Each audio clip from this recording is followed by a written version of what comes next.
Alright guys, so believe it or not, I actually started this video a week ago. There's going to be a lot of explaining going on right now, so if you're not interested in like hearing the whole story behind what's been going on, just skip to like this time. But if not, then yeah, just stick around because this is quite the story. So this all started because I was trying to do my lower control arms. Here we go. This one's the stock one for this side, and this is like the new one that's gonna go on that side right there. So yeah, I was trying to do my lower control arms, and you know, just lower control arms, you know, 3 bolts and it's out. Swap the new one in and you're done, right? Well, as you can tell from all the scattered mess of tools and my car being on jack stands, it was obviously much easier said than done. So taking a look at the lower control arm here, you can see that there are 3 points that it bolts in right here where the ball joint is, the front bushing and the rear bushing back there. All this started pretty much because of what happened with the front bushing. So as you can see, there's like a hole there with paint everywhere, and that'll be explained pretty much right now. You have to obviously get that bolt off right there, but there is no nut on the other side. Well, because this bolt goes into the subframe. So for some reason they decided to make a blind nut inside of the subframe that's not accessible, because you know it's obviously not supposed to come off. I guess that blind nut is like tack welded in there or something, and you know, with old age the weld doesn't become as strong as it's not as strong as it used to be. So when I broke that bolt loose, it also broke the tack weld in there, which means that I was left with a free spinning bolt. A couple of my friends helped me out, Andy, which you guys know him by now, and Johnny, he's the guy who used to have the RX-7. He was in that video where I was changing my wheels at the car meet. But they were helping me out, and we ended up having to make a hole in the subframe, as you can see there, so we can actually access the blind nut. It's called a blind nut because you can't see it, you can't access it, and it's not like a traditional nut that has like actual points where you can use a wrench on it. It's literally just like a rounded like a round thing with threads in it.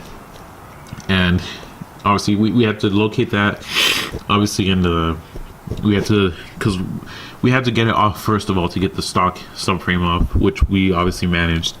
But honestly, all that took like a couple days in itself because it was so complicated to like try to get, first of all, try to make the hole in there, because the subframe is made of thick metal, as you can imagine, and you know, just getting everything in place. Eventually I finally managed to get it in place, and I wedged a pair of needle noses between the blind nut and the wall of the subframe so I could keep it from spinning, and I was able to torque it down to spec, and obviously torque the one down to spec over there.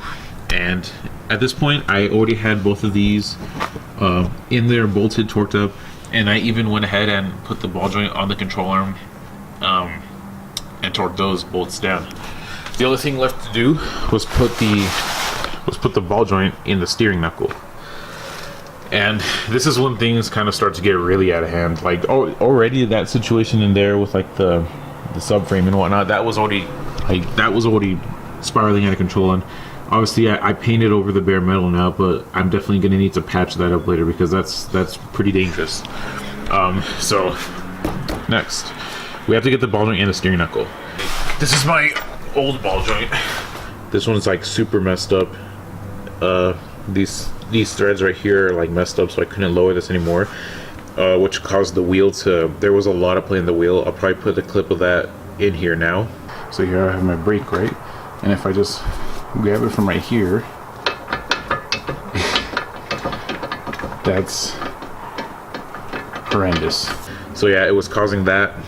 And yeah, so this goes into the lower control arm, these 3 parts right here, and then this part with the nut I have on here, this part is supposed to go inside of the steering knuckle, like a little, it goes through this little hole, and then you're supposed to obviously put the nut on top of it and tighten it down. The problem with that is that, as you can see on the top here, there's a space where you're supposed to put an Allen key, because if you keep tightening the nut, then this entire thing will keep spinning, and you need to put an Allen key in there to keep it from spinning so you can actually tighten it down.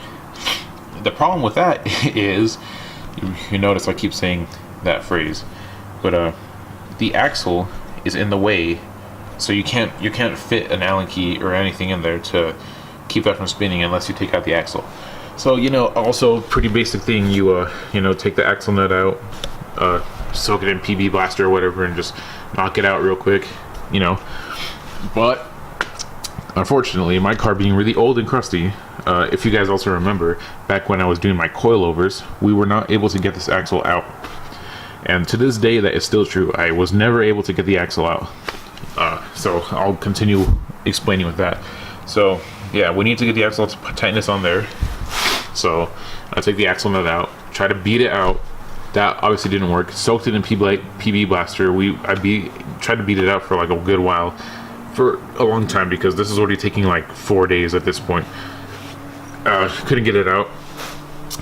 Went to O'Reilly's and rented a hub puller, and that also didn't work. If anything, it actually kind of made my situation a lot worse. As you can notice here, I only have 4 lug bolts instead of the 5th one. That is because the hub puller was not exactly the right lug pattern as my car. You know, these are 5x100. It was really close, but not close enough. So, you know, the hub puller is supposed to be like flush with the hub, but it wasn't. It was kind of raised up, and I was using these 2 holes to put it in there. At a certain point, I reached like a lot of tension on it, and it ended up yanking these 2 lug bolts out of their holes. And it really, here, let me see if I can find, there we go. As you can see there, those threads are destroyed. Look at that, that's so bad actually. So, ruined lug bolt, ruined this hole, and I actually messed up this lug bolt and this hole too. The thing is, so at this point I was like super pissed off. I was like, oh, I don't know what I'm gonna do. I'm definitely gonna have to take it to a shop and like have to pay for like a new axle, because I'll get to it actually. These threads were like pretty messed up too. I'm gonna have to probably get a new axle, and then if I'm gonna get a new axle, I need to get a new hub, because not only are these 2 like messed up, but I can't even get the axle out of there, so I'm gonna have to get a new hub anyways. So at this point I was like so stuck, I didn't know what to do. But then if you guys follow me on Instagram and stuff, you know that I work at a Toyota dealership, and one of my friends that works there is actually like he's actually a tech there, a technician, and he works on cars and whatnot. So I was trying to like ask him like what I could probably do. You know, he's older than me, and he's a technician there, so he's got like quite a bit of experience with Volkswagens. He actually used to own like a 2.0 slow Golf a really long while ago. But I was asking him about that, and he was saying, I told him that like I couldn't get this out, and I needed to take it out to get the ball joint on. And he actually showed me something that it's like so stupid easy. Like I should have, I can't believe I didn't know this before. It would have saved me so much trouble. But he just told me, jack up the control arm, and then make sure the ball joint's like in where it's supposed to go, and jack up the control arm. At some point the ball joint will be like wedged inside of where it's supposed to go in the steering knuckle, and there's going to be like just enough pressure on there where if you do tighten the nut, it won't spin. And that actually worked. I wedged it in there. You know, it didn't ruin it, by the way. It's still perfectly fine. You're not damaging anything by doing that. So I was able to get it in there with enough pressure, and I tightened it down all the way. So that was it, pretty much. I finally got the control arm in. Everything was all set to go. The only thing I had to do left was put the axle nut back on the axle and just put the wheel on. Well, I mean, whichever way, I guess, because you can still access it without the wheel on. But like I said before, the threads on here got really messed up. I don't know when. At some point they just did. I don't really like know exactly how either. It just kind of happened, I guess. And at that point I was like so afraid, because it's like if you strip these and you can't get the nut in there, you have to get a new axle. You're insane if you drive it without the nut in there. Like even in my case where it won't come out, like it's so stuck in there it won't come out, like I still wouldn't take the risk at all. That's stupid. Especially with like me like going to class and driving on the freeway all the time. That's super dangerous. So I was in another pit. I didn't know what to do. I was upset. I was like, I'm gonna have to just like, I was like, well, at least I got the control arm in, so if anything I could still get it towed somewhere. But I was so mad. So actually me and a friend of mine, me and Andy, we went to a junkyard, and I got a new axle nut because I thought it was the nut itself that was stripped. I got this from another Jetta, but if you guys notice, the skirt on this one is a lot bigger than on the regular front one, but that's because this is off of one of the rear wheels. So this one wouldn't have fit anyways. This one was in really good shape too. Like, you can tell this one looks really new. It's not completely focused, sorry about that. Yeah, this one looks really new. And I guess like it wasn't really, it was more like to see like if I could probably clean up the threads in there with it, because obviously this one wasn't gonna fit because of how big this is. Like, you can still like screw it on there, but like it won't like make enough contact. It won't be like perfectly like flush at the end because of the huge skirt. So there's that. I tried to thread this one on there and this one got stripped. So here, let me see if I can actually show you guys. See, there we go. You can kind of see like the first couple of threads are like messed up. But this one in here was a lot worse. It got a lot worse. But so then after that, I kind of like slept on it for another day. Took a lot of breaks on this car, dude. This whole job has been so stressful to me. It's so stupid because it's something so basic, just lower control arms. But this ended up, you know, goes to show when you have an old car, nothing goes as smooth as you would think. So. And if you're as inexperienced as I am, unfortunately. But so anyways, last night me and Johnny were here thinking of what we could do. I was kind of in a pit, like, this, God, I don't know what I'm gonna do anymore. And then he kind of showed me that if things don't go your way, you force it to. And so the threads on here on the axle themselves, they were cross-threaded. So what he basically just did was that he just applied a lot of pressure while trying to tighten it on there straight, and he got it to work. He got it to actually start threading in there normally. Like, obviously it was really hard to thread it in there. We were kind of just cutting new threads into it basically at this point because it was so hard to tighten it. But I got it tightened in all the way, torqued out all the way, which, by the way, if you guys do that, to torque it, you have to torque it down to 148 foot-pounds. Loosen it 180 degrees and then tighten it another 60 degrees. Super complicated, but whatever. I did it, so it's all good. So finally got the axle nut on, which, you know, and then I finally had to put the wheel on. At this point I didn't try fixing the two holes, but I didn't want to ride with two missing. I at least wanted to have one more in there.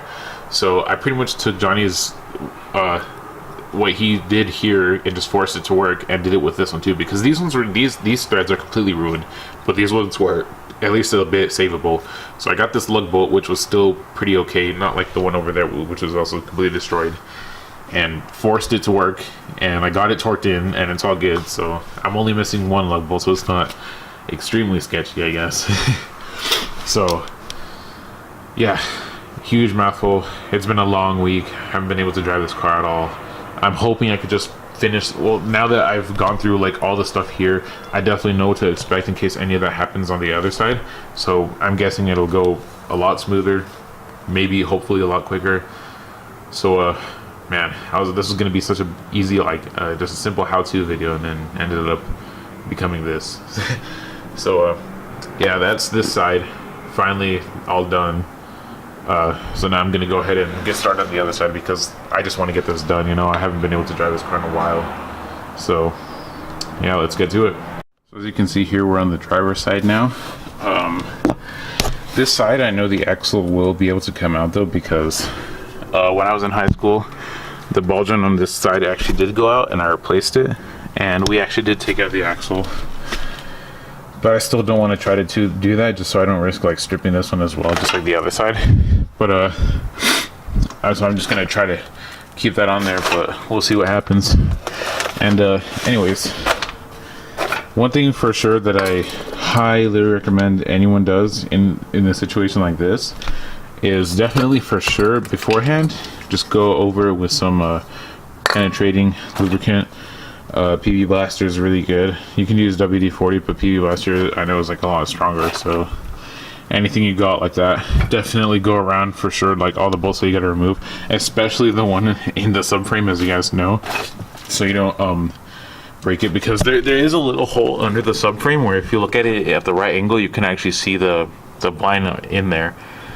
So you could probably just get a can of that, aim it in there, or like how WD-40 has those straws, so you can just stick the straw in there and get it, get the blind nut. So and hopefully it won't break the weld, and you'll actually be able to just do that without having to make a hole in your subframe. But yeah, just go around to everything that needs to be sprayed, and then start going at it. It's literally just these three. Well, it's this bolt. Well, it's a bolt and nut that goes through here.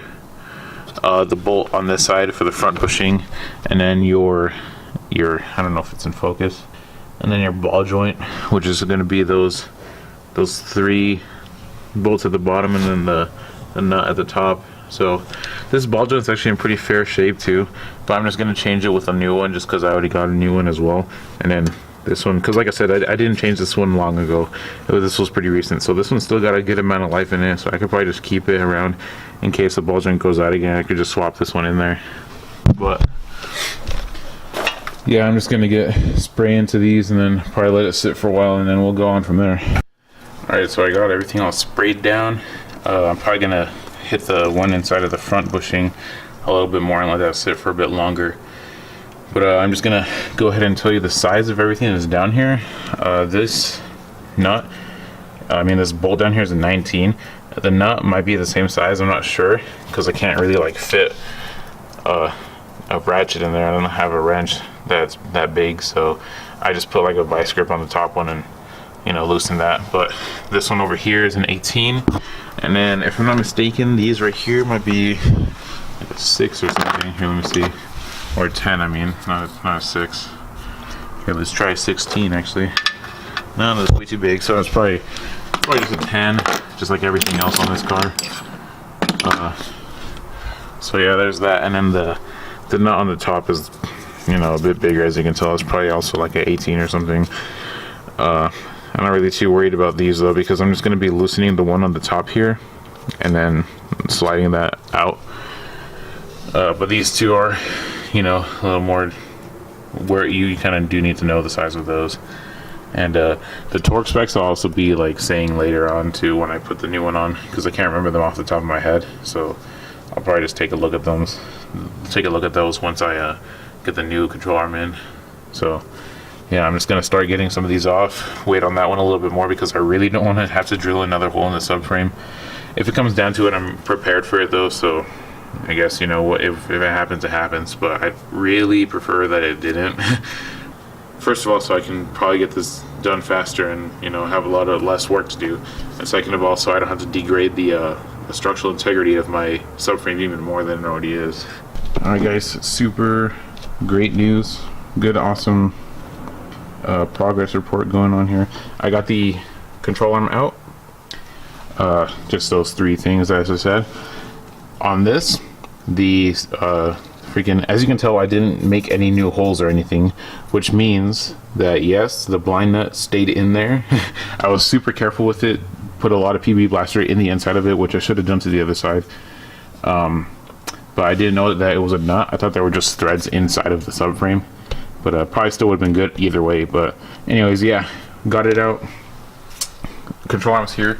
I got the ball joint out. I took it like all together. I just barely finished taking it off of the control arm myself, but I used the same trick that my friend told me, where I just jack up the control arm, wedge it in where the steering knuckle goes, and it'll keep it from spinning, and it worked once again, as you can see. So it works to take them off and put them on as well. So it didn't have to even touch the axle nut. And this ball joint, as I said, it's still in great shape. Like the boot is not torn or anything. There's no grease leaking. It's just dirty, obviously, because everything down there is greasy, and I have greasy like gloves right now. But there's not like play in the shaft. Like you gotta put like a pretty good amount of like force. See, I can't even move it right now. You gotta put a pretty good amount of force on it to like actually get it to move. So definitely gonna keep this ball joint around in case I need another one. This is like I'm so happy. Like, you guys probably don't really understand. Like, you guys might understand and you might not, but like, this is making me super happy right now, because you got to remember, I spent a week just getting the passenger control arm done, a whole week, because of all kinds of hiccups and like little things here and there that were just super irritating. So for me to get this done in pretty much a couple of hours right now is making me extremely excited and extremely happy right now. Like, I might actually be able to just take this off the jack stands and take it for a test drive and actually drive it to work today. So God, I'm so glad. Yeah, I'm just gonna go ahead and repeat it. So yeah, so as I said before, the nut right here is a 19, or the bolt, I mean, is 19. The bolt on that side is an 18 for some reason. Oops, knocked my camera. And then the little bolts in the bottom of the ball joint, these are 10s, as I suspected. But then this one right here, let's see, actually, let's put the socket. This is a 18 mil socket. The big bolt on there is an 18 mil. So yeah, that's pretty much all the sizes you need. Depending on how it goes, easier said than done. Like in this case, it was super easy to get this done. On the case of the other side of the car, it was pretty complicated. So really be prepared for a few things to happen. First of all, be prepared. If you're doing this on your car, be prepared for that blind nut to fall inside of the subframe. If it doesn't fall off, then you're amazing. Like you got blessed, basically. But if it does fall out, then you have to make a hole in your subframe and try to get it out and everything and position it in there. So if you're doing this on your car, just pray to God that that does not happen. Just be super careful with this. Spray it with penetrating lubricant inside of there. Do everything you can to keep that from happening. And then when you do get the new control arm in, do not, and like this is, I gotta put huge emphasis in that, do not hammer in the bolt. Because if you do that, then the blind nut will have a really, really, really high chance of falling out. So you could have made it this far just to have that happen to you, and you could have got set back a few other things. So keep that in mind. That's one thing to be aware of. Second of all, you might not be able to get your axle out to do the ball joint. Obviously, I highly recommend just doing the trick that I did right now, because you don't even have to touch that. But if you would rather do it that way for whatever reason, be prepared for this to fight you. The nut itself is pretty easy to get off if you have like a really long breaker bar or whatever, but just the fact that the axle might not come out is something that you need to be aware of. If you have a torch and like all these other proper tools, then you probably have no problem. But if you're like me, who doesn't have any of that and even used a hub puller and couldn't get it out, then just be aware that that is something that might happen, and be really careful, because you don't want to mess up these threads in case the same thing that happened to me happens to you. So yeah, that's basically it. Oh, also the hole on this side, I'll probably just put in, I probably also just leave in the clip. So if you guys remember, the reason why I'm changing this is because on the other side, the hole where the sway bar end link connects to was stripped. On this side, it was also stripped because both sides kept coming out. So yeah, really good thing that I'm changing both of these. But yeah, I'm gonna go ahead and get the new control arm in, and then finally be done with this. Alright guys, so happy to say this, but the new control arm is finally in. Everything is all torqued down. All that's left to do is put on the wheel and go for a drive. Alright guys, so it is the next day. Ignore that flashing coolant light, that just means I'm a bit low. I need to do that. Anyways, it's the next day. I'm letting the car warm up right now because I'm about to head to work. The car feels amazing, honestly. Like when I posted the video about the Utah Porsche Club, when I went to the track and volunteered, I explained how every time I would make like a left turn, when I would get on the gas, it would hook randomly and just like turn really sharply. That was causing that. Like my wheel, I would be going straight and my wheel would be like this, and then if I went full throttle, it would straighten itself out, and then if I let go of the gas, it would go like that again. So it was super annoying, really dangerous, as you can imagine. Driving kind of quick on the freeway was super sketchy, because every time I catch air, the wheel would like, you know what I mean? Johnny almost saw me die when we were going to a meet one day. So yeah, it's awesome. The polyurethane bushings, they honestly feel great. The steering does feel like a bit more responsive, but what I do notice a lot more is like when I go over like bumps and whatnot, I feel those bumps a lot more through the steering wheel than I used to. Before it was like really like, I guess, cushioned, like muffled. You couldn't really feel the road as much, but then right here you kind of like start to, you feel more feedback. Like I said, the steering is a bit more responsive. Like it feels tighter going around corners, but I mean, I guess that's what's to be expected, because before pretty much everything in my suspension was like loose, and now everything's all like tightened down and all good. So it feels great, honestly. There was a lot of hiccups with the right side, so this took a lot longer than it should have. As you guys saw, I finished the left side in like a couple hours, and it ended up taking me like a week to do a lower control arm job. But yeah, honestly guys, if you either want to save yourself the headache or if you just don't have the experience, honestly I would probably recommend just taking it somewhere to do it, because it's, I don't know, but I mean, I guess if you're like me and you're persistent enough, because I don't have a lot of experience but I was still down to do it, then honestly give it a shot, because trust me when I say this, you'll learn a lot when you get done. So yeah, that's gonna be it for now. I better get going before I come late to work. So yeah, I hope you guys enjoyed that, you know, shit show as it usually is around here, and I'll see you guys in the next video. I am getting another set of wheels today, but today I'm actually getting the wheels that are my dream wheels. They're not the same lug pattern. The thing is though, the guy does have adapters. I picked up the adapters, like I said. They're 5x100 to 5x120. Guys, we out here. I finally got the wheels on. Let me stop messing around and show you guys which ones I got. Obviously, got my dream wheels. The 5052 Tarmacs. These are my all-time favorite wheels. I've wanted these wheels since I bought the car. I've had my eye on these for a while. So, similar setups to the ESRs that I used to have. They're 18 by 8.5 this time instead of 9.5, and they have plus 35 offset. The only thing is, as you can tell, the fitment is pretty damn good. That's because I'm running 1-inch adapters, because the wheels themselves are actually 5x120, and if anyone out there owns a Mark IV, you guys know it's a 5x100 lug pattern. So I needed to get he included it with the wheels, so that was pretty cool.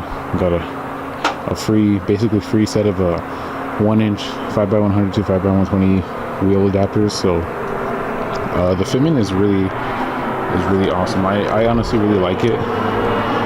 Obviously in the future the rear is also like really, honestly the car looks so thick at the rear, but in the future, because these tires that are on it right now, they're garbage. I'm only running these temporarily, and then when the snow starts, I'm gonna take these off in a heartbeat because I ain't trying to die.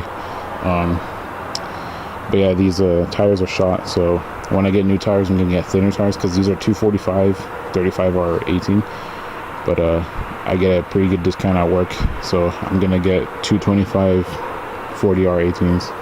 So gonna go from 245 to 225, so it's probably gonna have the same amount of stretch as the ESRs, and you know, it won't look as weird as it does now. So yeah, that's pretty much it. I'm just tossing this in the end of the control arm video, because obviously I'm not gonna make a 10 or more minute long video on this. So anyways, I hope you guys enjoyed the control arm install, and I hope you guys enjoyed seeing my new wheels again. This time they do work. They do kind of rub a little bit because of the tires being so wide, so when I get thinner tires it'll fix that. But yeah, they don't rub my coilovers anymore. So yeah, I hope you guys enjoyed, and I'll see you guys in the next video.